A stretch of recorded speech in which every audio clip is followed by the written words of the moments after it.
बसाने के लिए उनके राज्य में भ्रमण करने लगा। मतलब कलयुग का प्रभाव यही होता है। कलयुग का मतलब होता है कलह का युग, अर्थात कलयुग। जहां कहीं भी देखे तो भाई हिंसा, अत्याचार, यही सब पापाचार बढ़ने लगा। एक दिन दुर्घटनावश जो है किसी गाय को कलयुग पीड़ित कर रहा था।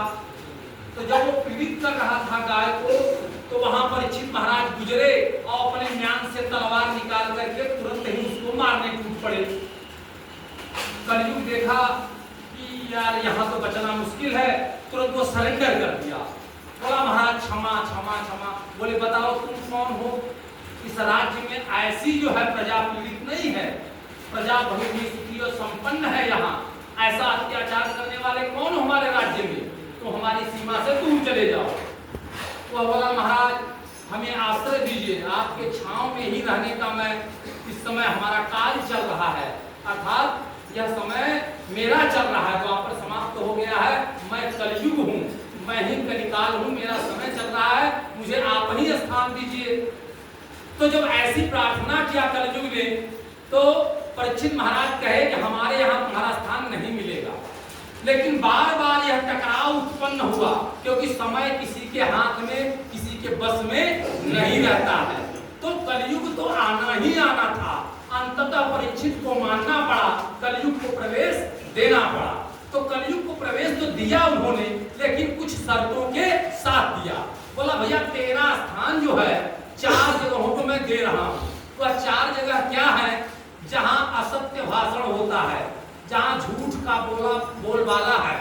दूसरा स्थान दिया जहाँ हिंसा होती है, अर्थात पशु पक्षी मनुष्य इत्यादि किसी का भी बिना कारण अकारण हत्या होती हो, वहां तुम्हारा वास रहेगा। तीसरा स्थान बताया जहां स्त्रियों के साथ विचार होता हो, ऐसा तीसरा स्थान बता दिया। फिर वह बोला कलयुग कि महाराज सारा स्थान तो आपने हमको दिया, तो कुछ और विशेष स्थान दीजिए। बोले ठीक है चलो, जहां जुआ का स्थान है, छल का जहां स्थान है, तुम्हारा वास होगा। कलयुग इसमें से भी संतुष्ट नहीं हुआ। बोला प्रभु सब आपने निम्न स्थान दिए हमको, कुछ श्रेष्ठ स्थान प्रदान करिए।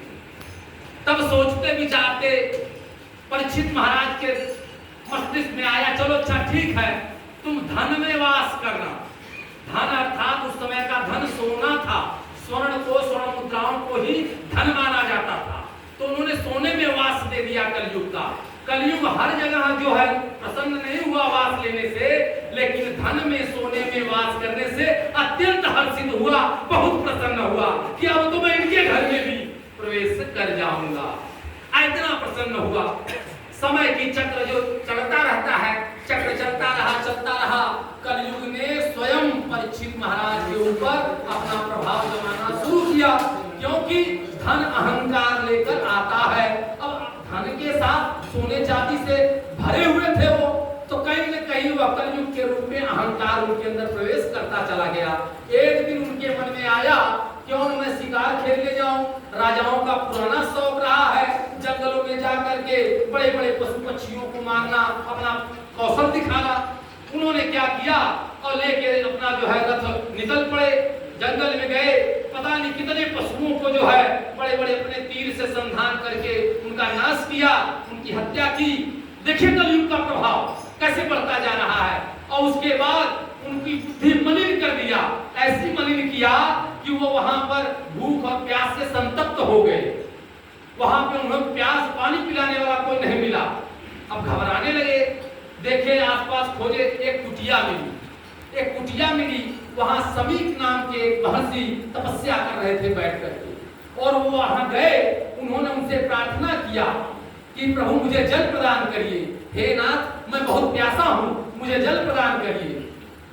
अब भूख और प्यास में गुस्सा बहुत जल्दी आता। एक तो कलयुग का प्रभाव, दूसरे अपने आप को अहंकार के वशीभूत कि मैं राजा, चक्रवर्ती, सम्राट, पूरे धरती का राजा, मैं यहाँ आया। यह साधु आंख खोल के मेरे स्वागत में नहीं खड़ा हुआ और ये आंख बंद करके ढोंग कर रहा है, और मैं यहाँ खड़े होकर प्यासे से पानी मांग रहा हूँ। इतना अहंकार इसको हो गया है, और क्रोध से वो लाल लाल चेहरा हो गया उनका। और जब इतना क्रोध से लाल लाल चेहरा हुआ, तो आज गिरा पड़ा है। उन्होंने देखा एक मरा हुआ सांप झाड़ी में पड़ा हुआ था। उन्होंने वही सांप अपनी बाण से उठाया और उन गर्दन में समीप महर्षि के ऋषि के गर्दन में लपेट दिया पूरा सांप, और गुस्से में तिमतमाए हुए वहां से पुनः वापस लौट आए।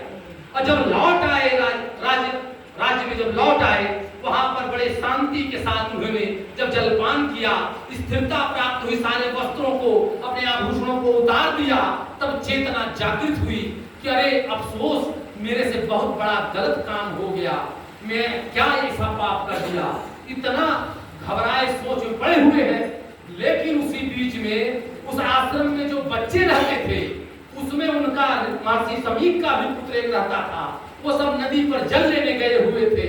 जब वो सब वापस आते हैं और देखते हैं कि गले में महर्षि के सांप लपेटा हुआ है, तो वह तुरंत ही क्रोध में अपने कमंडलू से जल निकालता है और कहता है कि जो अन्यायी, जो पापी यह सांप मरा हुआ मेरे पिता के गले में बांधा है, आज से 7वें दिन यही तक्षक सांप जाकर के उसे डसेगा और उसकी मृत्यु हो जाएगी।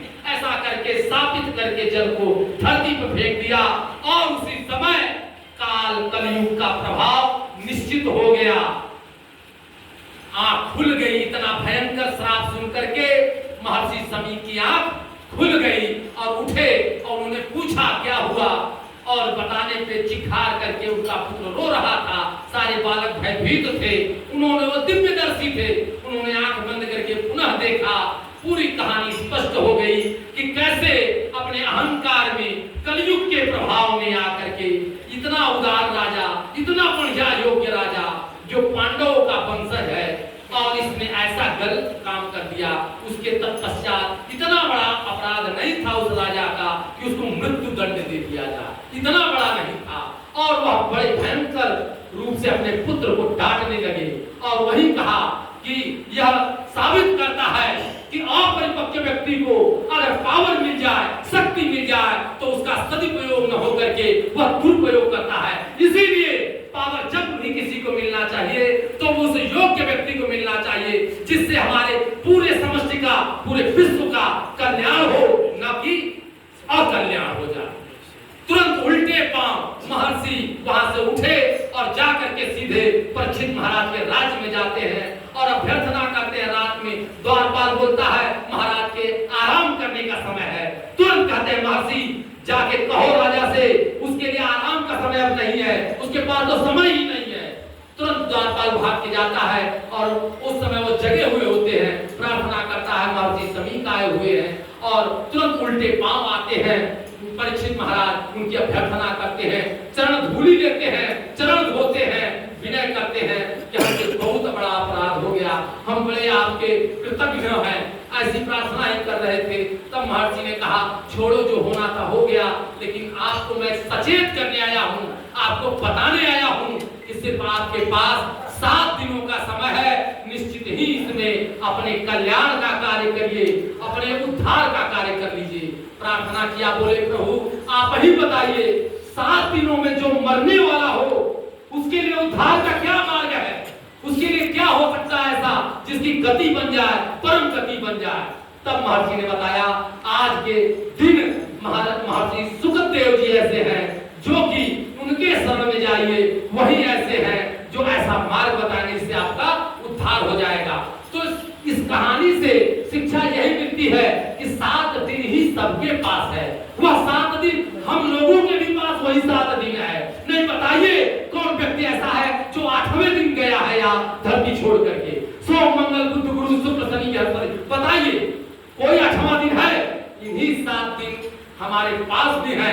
इसलिए हम सबको भी अपने उद्धार का मार्ग अवश्य खोजना चाहिए।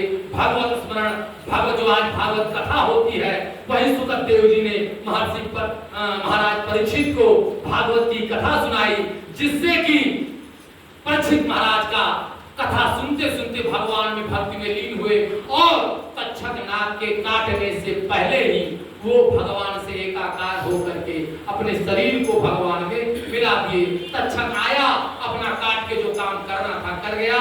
इस प्रकार उनका अंत तो हुआ, लेकिन वह मोक्ष के रूप में हुआ, क्योंकि भागवत कथा के दौरान उन्होंने ईश्वर में अपना ध्यान, अपना मन चित्त लगा दिया था। इसी प्रकार हम सबको भी एक घड़ी आधी घड़ी आदि में पुनियात तुलसी संगत साधुगी कटे का कोटि अवराध। जो भी हमें समय मिले जरूर अवसर लेकर के भगवान के नाम स्मरण का जाप करते रहें और सत्य कर्म करते रहें। ऐसा कर्म न बन जाए जिससे परीक्षित महाराज की तरह कलिकाल घेर ले। आज भी देखिए हमारे समाज में जो भी द्वंद्व लड़ाइयां युद्ध हो रहे हैं सिर्फ धन पे ही टिका हुआ है। मूल में केंद्र में वह धन ही है। इसलिए हमारा परिवार हो, हमारा समाज हो, हमारा राष्ट्र हो या विश्व हो, सब इसी पे। इसलिए अपने बुद्धि से, अपने विवेक से चीजों को जागरूकता के साथ अलग अलग करके अपनी उन्नति करे, अपने समाज की उन्नति करे, अपने देश की उन्नति करे, जिससे पूरे समस्त विश्व का कल्याण हो, सर्वत्र कल्याण हो, सबका मंगल हो। इन्हीं वाणियों के साथ जो है शब्दों को विराम देता हूँ। बहुत बहुत धन्यवाद। सभी लोगों से प्रार्थना करता हूँ खड़े होकर भगवान